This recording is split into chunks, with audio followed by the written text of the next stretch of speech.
Logo Nugget theme song. Woohoo! All right. Come on, Pig.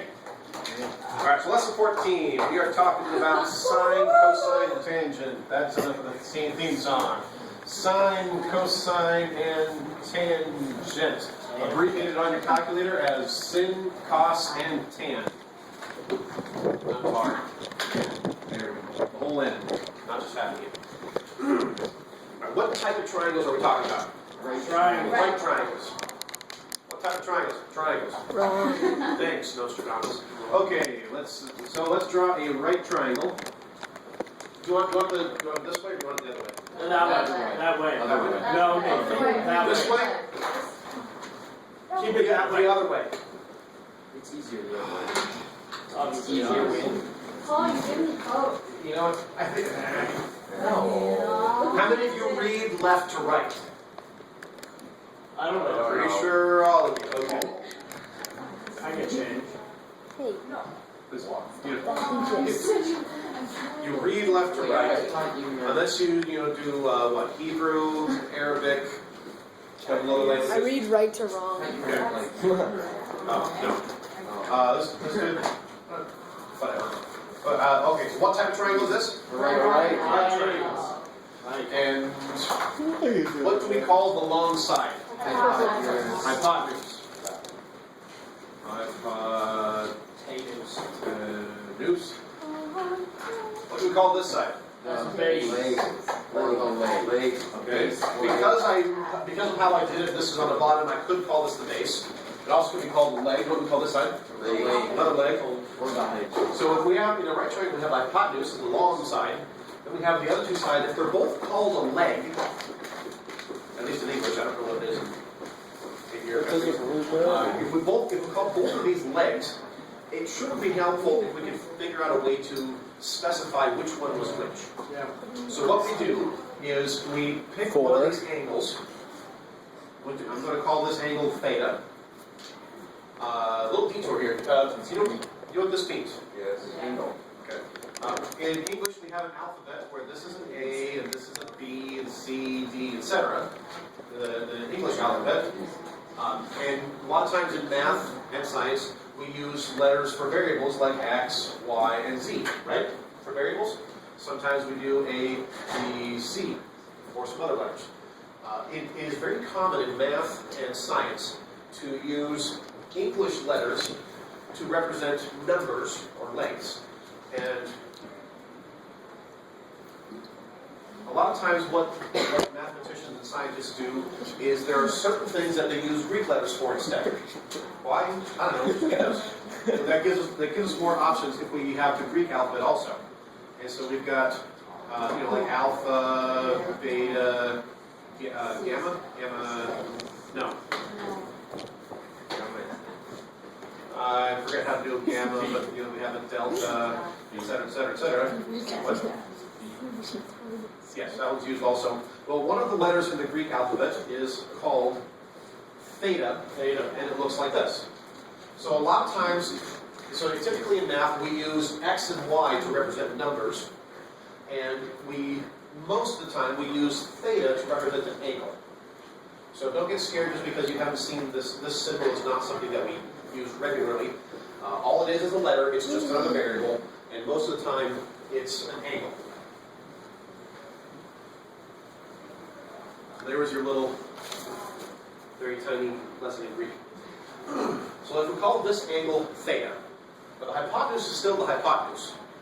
But by having our reference point, by saying, okay, we're going to talk about this angle right here, this angle theta, which leg is, the two words we're going to use are adjacent and opposite. Now, just in English, normal English language, what does the word adjacent mean? It's right next to. Adjacent means next to. So the side or the leg that is adjacent to this angle, that's next to this angle, we call the adjacent. And the other leg is at the opposite end of the triangle, so we call this one the opposite. Pretty exciting, huh? Yeah. So now we have a way to specify this side versus this side versus this side. We have hypotenuse, adjacent, and opposite. And so sine, cosine, and tangent, these are functions. We can talk about the sine of an angle, and all these functions, what they are, they're a relationship. It's a ratio. It's one side divided by another side. So sine, the sine of our angle, I couldn't put it in parentheses. So the sine of angle theta is the opposite side over the hypotenuse. So in a right triangle, whatever angle we're talking about, the sine of that angle is this side divided by this side. Cosine of theta is the adjacent side divided by the hypotenuse, and the tangent, tangent of that angle is the opposite side divided by the adjacent side. That's an angle. That's a horrible angle.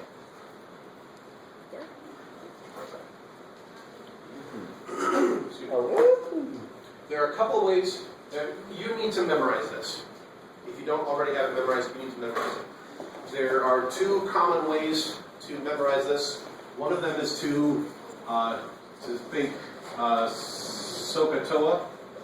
SOHCAHTOA. The sine is the opposite over the hypotenuse. The cosine is the adjacent over the hypotenuse.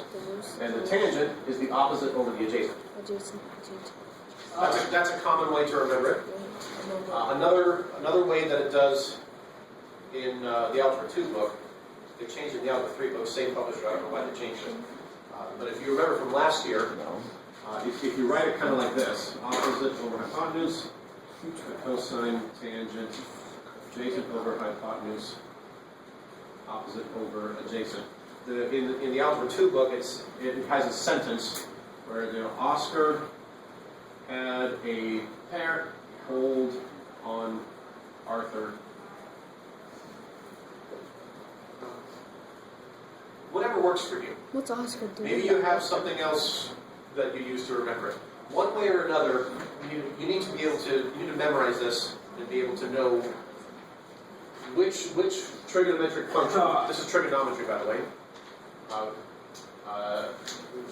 A little language detour. What does tri mean? Three. What is gon? If we talk about polygons, what are we talking about? Sides. Size of a shape. And this comes from the Greek word metros, which means measure. Three sides. So we're talking about the measurements of triangles.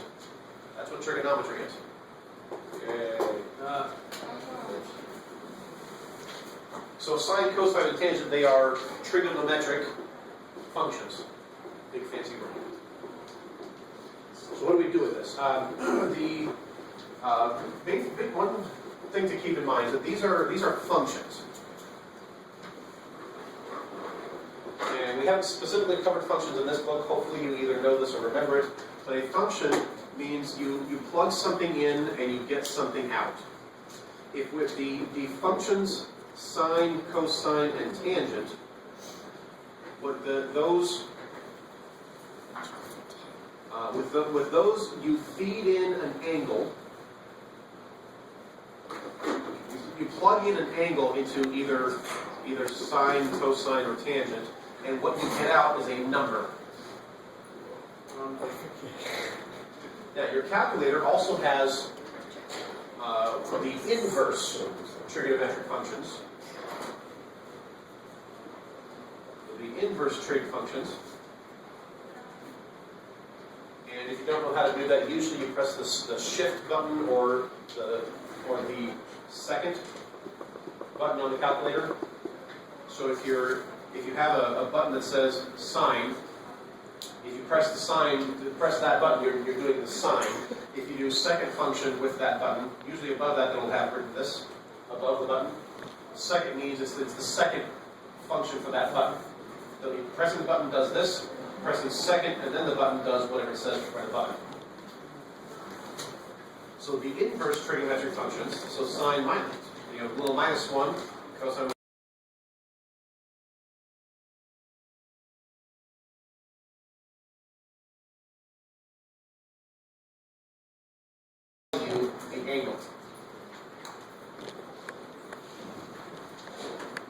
focusing. Alright, so let's see what we're going to do with this information, right? We're starting with some basic triangles to give you some practice with understanding what these relationships are, how to use your calculator buttons, and to find pieces of the triangle. Example 14.1. We don't need this right now.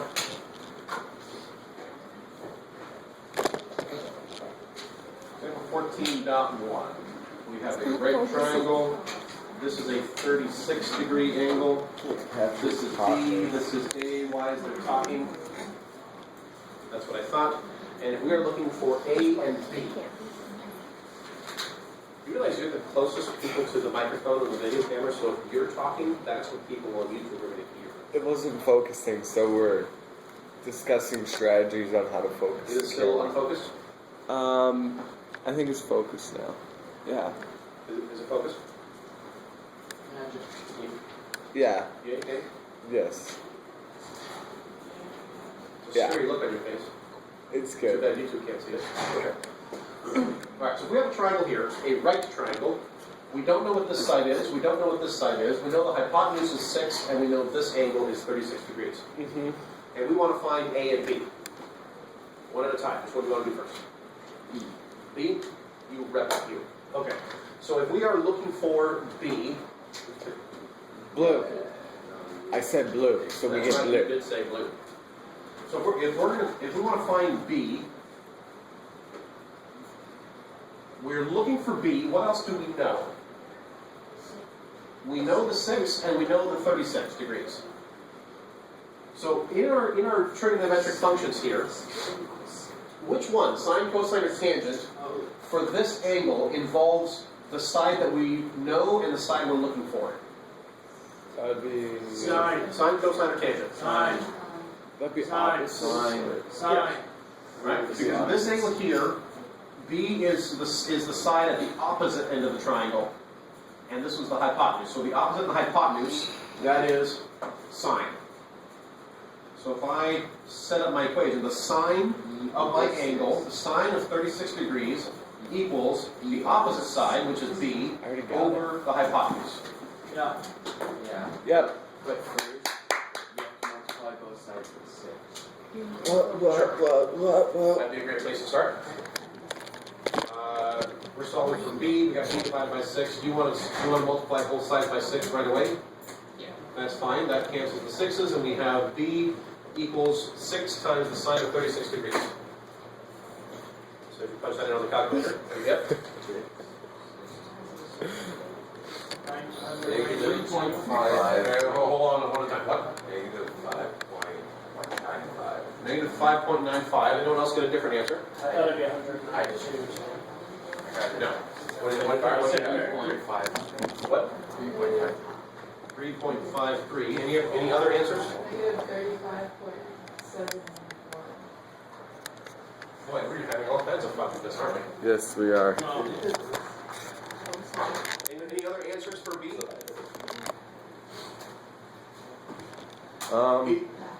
And here's where we have to know how to use our tools. I got 3.52671151375. Okay? So here's where we get to find out how to. We have to use your organic brain to make sure that you're using your electronic brain correctly. Question or stretch? What do you have? This one? Okay. So there are a couple things that you might run into when you're doing these kinds of problems. One is, you know how I'm a real stickler for, I'm very, very picky about put that degree symbol there? Yes. Yeah. You haven't learned this yet, but there's more than one way to measure angles. Oh, yeah. There's degrees. In a few lessons, we're going to learn about radians. And there's also one or two other ways to do it. I'm radiant sometimes. So here's the thing. If you have to know what mode your calculator is in. Your calculator, it can do degrees or radians or gradients, I think, are the other ones. So you need to know how to make your calculator be in one mode or the other. At least for now, you want it in degree mode, because does this answer make any sense in this triangle?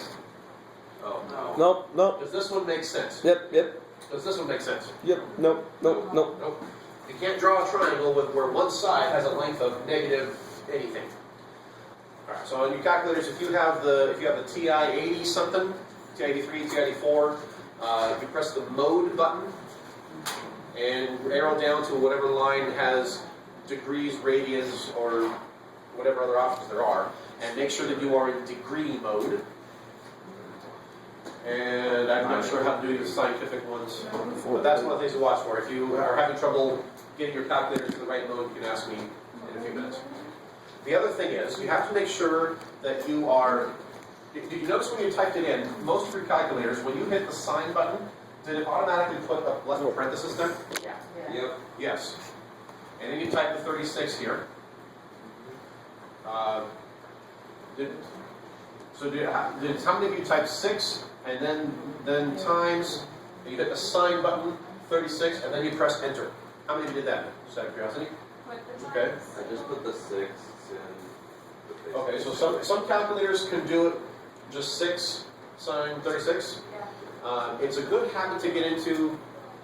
Most calculators can do this. It would be a good idea to go ahead and hit your multiplication button. You know, the button says this. Usually it writes a little asterisk on the screen. But whatever symbol it uses, it's a good habit to be in to actually put that there so you know, so there's clear communication between you and the calculator as to what you want it to do. The other thing is, it is also good practice to put that closed parenthesis on there. Because if you did this, if you hit the sign button, and then you type 36, and then you hit the multiplication button, and then the 6, and then press enter, you would be taking the sign of 36 times 6. And that's not the same thing. So make sure you put things in the right order. It's easier to put the 6 first. Now I could have done it this way if I remembered to close my parentheses. I know students get lazy. I urge you to get in the habit of typing your closed parentheses. As things get more complicated, you need practice at keeping track of open parentheses, closed parentheses, and know where the close is for every opening. Alright, so now I'll do it again. Do 6 times the sine of 36 degrees, and I'm guessing that this is the right answer. Make sure you can get that answer. Okay, my calculator's radians.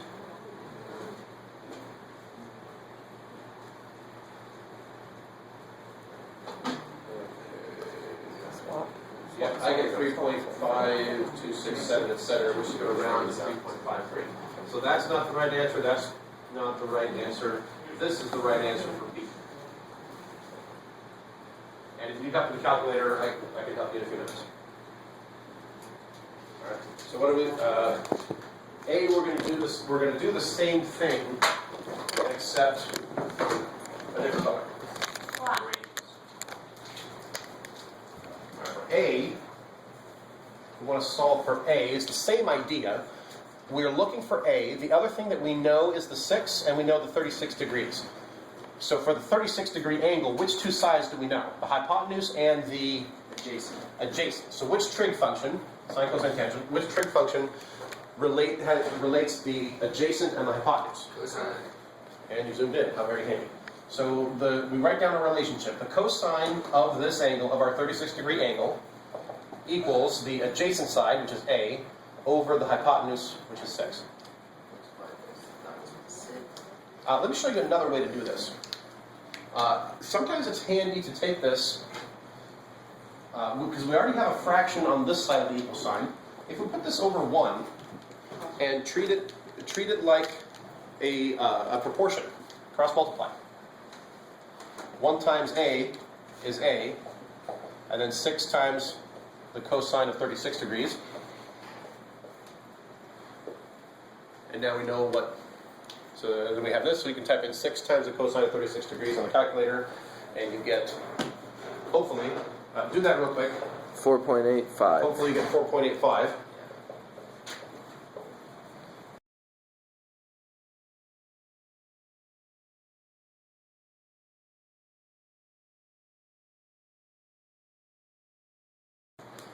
when we were finding B, and we got it, when the first answer that I heard was negative 5.95. Does that make any sense for that triangle? That would be an insane answer. It doesn't make any sense. So there's no way that this could be the right answer. Even though you type something in the calculator and you press the equals or enter button in the calculator, and the calculator's never wrong. Never. Well, Never, you ever. have to make sure, if you didn't type it in correctly, it's not going to give the right answer. So make sure that your answer makes sense. If I have a right triangle with a hypotenuse of 6, right, the longest side is 6, I better get a positive number less than 6 for both A and B. Yes. And if this is a 36-degree angle, if this angle is smaller than 45 degrees, which should be bigger, B or A? A should be bigger than B. Always. Well, it just depends on what the angle is, on the shape of our triangle. And I tried to draw out about what a 36-degree angle would be. If you remember that 45 degrees, if this is a right angle, and 45 degrees is half of that, 36 is less than 45, so it's something less here. That means this side's going to be longer and this side's going to be shorter. So do a sanity check and see if to make sure that your answer actually makes sense. Question? I didn't get it on my calculator. Okay, I'll show you how to do I it. can assist him. Excellent. All right, so that's the basic idea. So this is how to find missing sides. And let's take another one. Let's do another example where we're looking for where we don't have the angle. Let's say this angle is M. This side is 7. This is 3. This side is X. It's a right triangle. This is example 14.2. Right, now we don't have, see, M is that angle. We don't have the angle. But, so if we want to find M, let's see, we know this side, we don't know this side. Let's find our angle first. Inverse tangent. How are we going to do this? See, we have this angle.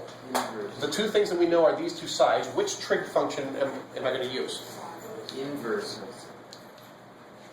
Well, yes. You're going to use We're gonna sine. use inverse, but it's a sine, cosine, tangent. I heard one or two people already. Sine. Inverse The sine. relationship that we can figure out is sine. Sine of M equals the opposite over the hypotenuse. Can I type in sine M on my calculator? You could. Yeah, alpha. It's probably not going to work. Paul, stop giving information.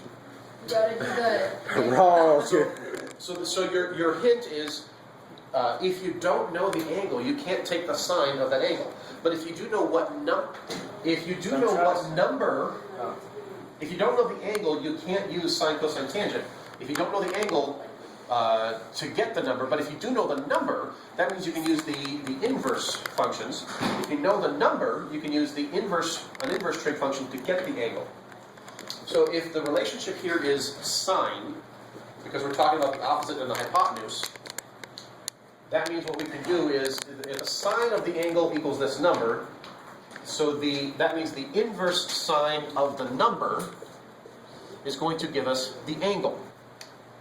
Very unique M there. It's beautiful. Now, type this in on your calculator, what do you get? 25.3. Hold on, I gotta type it in. Hold on a second, hold on. Okay, you got what? 25.3. 25.38. What did you get? a six. Same? I Did got anyone get something Same. different? I got the zero. same. Okay, shh, hold on. 0. So you got 0.1429? 44. What? 0.44. 0.4429. Any other answers? And then it's Hold on. You got it. You trying to calculate one-handed? Well, Yes. you are amazing. There we go. All right. Again, I got 25.3769335251. rounding to 2 decimal places is good enough for our purposes. And again, what we are taking the inverse sine of a number. Make sure that you are doing the inverse sine of 3/7. Don't do the inverse sine of 3 and then divide by 7. That's not the same thing, is it? You have to make sure. That's why I say pay attention to your parentheses, because you want the inverse sine of 3 divided by 7. And so m is m 25.38 Sometimes. or is it 25.38 degrees? 25 Degrees. In this case, we were told that the angle is m. So m needs to be 25.38 degrees. What if it's m degrees though? If it said m degrees, then m would be 25.38. That is very important, kids. Now, what about x? X? Now, You can use Pythagorean theory, so it doesn't even matter. You know? Exactly. If we know if it's a right triangle, we know two sides. You can use Pythagorean theorem. So if we're looking for x, well, x squared plus 3 squared is going to equal 7 squared, right? One side squared plus the other side squared equals the hypotenuse squared. Wow. And we can do Pythagorean theorem for that. 49 minus 9 is 40, square root of both sides. And always simplify, that would be 2 rad 10. And that is your review or introduction to sine, cosine, tangent. And go ahead and kill the video for now. Ba-ba-ba. Ba-ba-ba-ba. Ba-ba-ba. Did it stop?